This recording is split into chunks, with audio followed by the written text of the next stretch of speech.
बिस्मिल्लाहिर्रहमानिर्रहीम। अस्सलामुअलैकुम।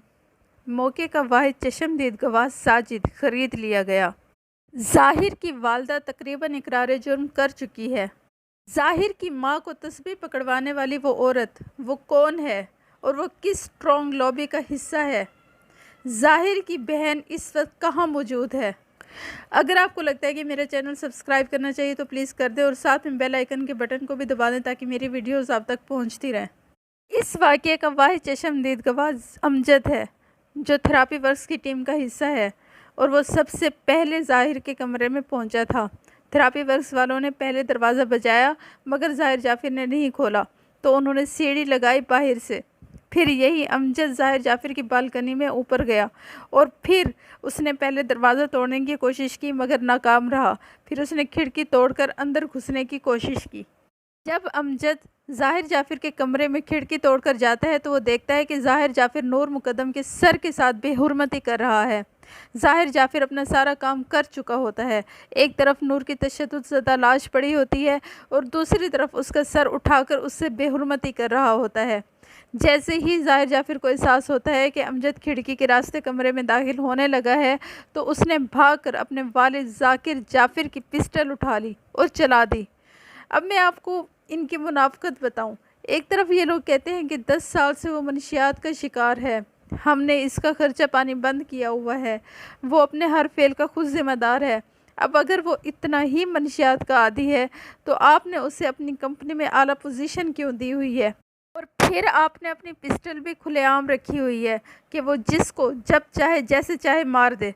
समझ नहीं आती है हमें बेवकूफ़ बना रहे हैं या ये क्या बात करना चाह रहे हैं। खैर, अब ज़ाहिर जैसे ही अमजद को देखता है तो वो गोली चला देता है अमजद पे। अब अमजद की किस्मत अच्छी होती है कि गोली पिस्टल में ही फंस जाती है। तो फिर ये शातिर इंसान क्या करता है? ये शातिर इंसान ज़ाहिर जाफिर चाकू जिससे उसने नूर को कत्ल किया होता है वो चाकू उठा लेता है।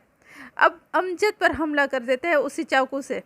अब थेरापी वर्क्स की बाकी टीम ज़ाहिर जाफिर को समझाने की कोशिश करते हैं मगर ज़ाहिर कोई बात नहीं सुन रहा होता। हालांकि थेरापी वर्क्स की टीम भी वहां पहुंची थी और वो भी सब कुछ देख रही थी तो वो भी कॉल कर सकते थे पुलिस को मगर उन्होंने कॉल नहीं की।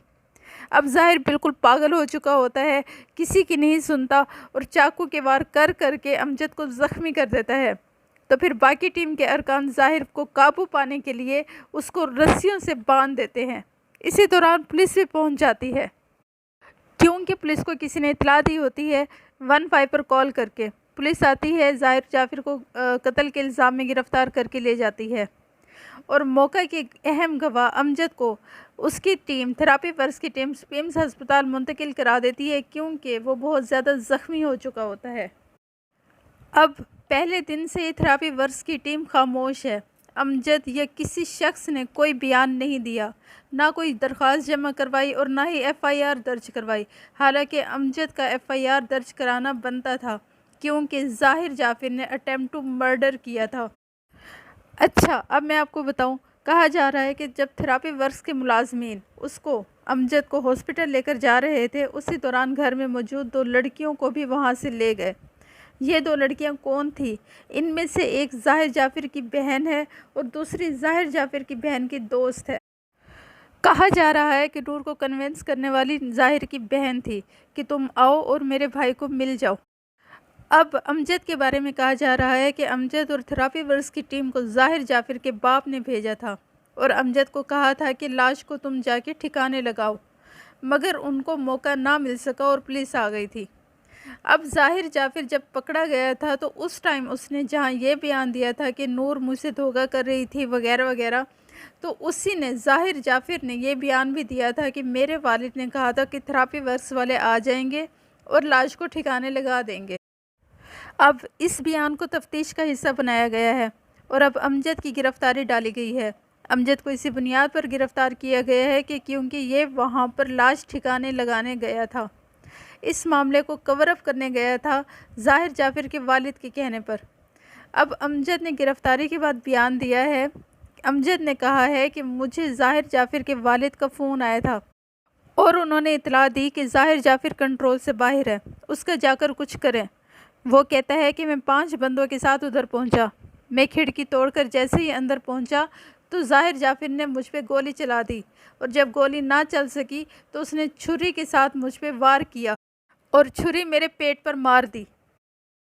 अब मैं आपको बताऊं, पुलिस ने अमजद को कत्ल में मावनत का मुलजिम बनाकर गिरफ्तार किया है। मैं भी इसलिए कि अमजद ने कत्ल का गवाह बनने से इनकार कर दिया है। इससे साफ जाहिर होता है कि अमजद बिक चुका है। जाकिर जाफिर ने अमजद को पैसा फेंका है और जो कुछ जाकिर जाफिर बुलवाना चाहेगा अमजद बोलेगा। खैर, सही और गलत में हमेशा जीत सही की होती है। अब बहरहाल अमजद खामोश है और कुछ भी सही से नहीं बता रहा। अब दूसरी बात पे आते हैं। कहा जा रहा है कि ज़ाहिर की बहन और ज़ाहिर की बहन की दोस्त वहाँ पर मौजूद थी और ये भी कहा जा रहा है कि थेरेपी वर्क्स की टीम ने ही उनको वहाँ से निकाला और रातों रात ज़ाहिर की बहन की टिकट कराई और उसको यूके भेजा गया। अब वो यूएस में नहीं बल्कि यूके में मौजूद है। ये कहा जाता है कि ज़ाहिर का भाई और बहन यूएस में मौजूद है, मगर अब ये रिपोर्ट है कि या तो उसकी बहन यूके में है या फिर अभी भी कहीं भी किसी ख़ानदान के किसी फ़र्द के घर में पनाह लिए हुए है। लेकिन ये उस वक्त जाए वक़ूआ पर मौजूद थी और इस वक्त इसकी बहुत अहमियत है इस केस में, क्योंकि इसके बारे में ये कहा जा रहा है कि नूर को कन्विंस करने वाली और वहाँ पर बुलाने वाली ज़ाहिर जाफिर की बहन ही थी। अब एक और मामला आया हुआ है ड्राइवर का। ड्राइवर पैसे इसलिए लाया था क्योंकि ज़ाहिर जाफिर ने नूर से पैसे मांगे थे, क्योंकि ज़ाहिर जाफिर के वालिदैन ने ज़ाहिर जाफिर का ख़र्चा बंद किया हुआ था। अब ये बात कन्फर्म हो चुकी है। अब आगे चलते हैं ज़ाहिर जाफिर की वालदा की तरफ। ज़ाहिर जाफिर की वालदा एक तरह से इकरार जुर्म कर चुकी हैं। आपको पता है कि ज़ाहिर जाफिर मुसलसल अपनी माँ से राब्ते में था, कत्ल से पहले भी, कत्ल के वक्त भी और कत्ल के बाद भी। अब होता कुछ ऐसे है कि ज़ाहिर जाफिर की वालदा जब ज़ाहिर जाफिर से बात करती है तो साथ के साथ वो कुछ और लोगों को भी फ़ोन करती है। जब वो अपने बेटे से राब्ते करती है, साथ में वो अपने शोहर और कुछ असर रसूख रखने वाले लोगों को भी राब्ता करती है, जिससे ये गुमान किया जा रहा है कि उसने ये राब्ता इसलिए किया कि अब वो अपने बेटे को कैसे बचाए, कि उससे ये गलती हो गई है। अब पुलिस ने उन तमाम लोगों से राब्ते शुरू कर दिए हैं जिनको ज़ाहिर की वालदा अस्मत ने कॉल की थी। उनसे क्वेश्चनिंग की है और ज़ाहिर की वालदा से क्रॉस क्वेश्चनिंग की है। ज़ाहिर की वालदा बताती है कि मैंने उनको कॉल इस काम के लिए की थी और वो बताते हैं कि नहीं, कुछ और काम के लिए की थी। दोनों तरफ से बातें कॉन्ट्राडिक्ट कर रही हैं। तो यहाँ अस्मत पकड़ी जाती है और पुलिस अस्मत से क्वेश्चनिंग करती है कि आप कुछ और बता रही हैं और जिनसे हम गुफ्तगू कर रहे हैं वो कुछ और बता रहे हैं। फिर अस्मत कंफ्यूज हो जाती है और कहती है कि हाँ, मैंने परेशानी और घबराहट में उनको कॉल की। अब वो किसी हद तक मान गई है कि मैं अपने बेटे को कॉल करने के बाद उसकी ज़हनी हालत देखते हुए मुख्तलिफ़ लोगों को कॉल करती रही हूँ। कराची में जहाँ जहाँ वो जाती रही है उसका भी तमाम रिकॉर्ड मौजूद है। अब वो कुछ ऐसे लोगों से भी राब्ते में रही जो उनके बेटे को बाहर भिजवाने में मदद कर सकते थे और असर रसूख वाले राब्ते भी हैं जिनसे उन्होंने मदद मांगी थी। अब ज़ाहिर की वालदा किसी हद तक इकरार जुर्म कर चुकी हैं और वो कह चुकी हैं कि हाँ, मैं परेशान थी और अपने बेटे की मदद के लिए लोगों को कॉल कर रही थी। अब जिन लोगों को इस्मत ने राब्ता किया उनसे भी पुलिस पूछगछ कर रही है और ऐसा मामला लगता है कि इस्मत के लिए बहुत मुश्किल हो गया है, क्योंकि वो सवालात के जवाबात ठीक से नहीं दे पा रही। अब आखिरी बात सानिया सत्तार एक खातून है, उसके हवाले से। इस्मत आदम जी और जाकिर जाफिर को बेल के लिए जब अदालत लाया गया तो ये खातून इस्मत आदम के कान में गुफ्तगू करती है और उसके बाद ये इस्मत को तस्बीह और सिपारा पकड़ाकर चली जाती है। अब ये कहा जा रहा है कि इस्मत ने इस औरत को कुछ हिदायत दी और इसको कहा कि किन लोगों से रब्ता करो और किन लोगों की लॉबीज़ के साथ मुतहरिक हो जाओ, जिसके बारे में कहा जा रहा है कि फिर वो एक्टिव हुई और यहाँ तक कि इस्मत आदम जी की फैमिली का मौक़िफ़ देने के लिए इस औरत ने प्रेस कॉन्फ्रेंस भी की, जिसको बड़े बड़े चैनल्स ने अपने चैनल्स में चलाया। इससे लगता है कि अब चैनल्स के मालकान भी साथ देना चाह रहे हैं इस पावरफुल फैमिली का। अब प्रेस कॉन्फ्रेंस का लबे लुबाब ये है कि मैं तो इस फैमिली को 40 साल से जानती हूँ, ये बहुत अच्छे लोग हैं, ये तो जुल्म हो रहा है इन लोगों के साथ। ज़ाहिर के वालिदैन बेजा इस केस में घसीटे जा रहे हैं।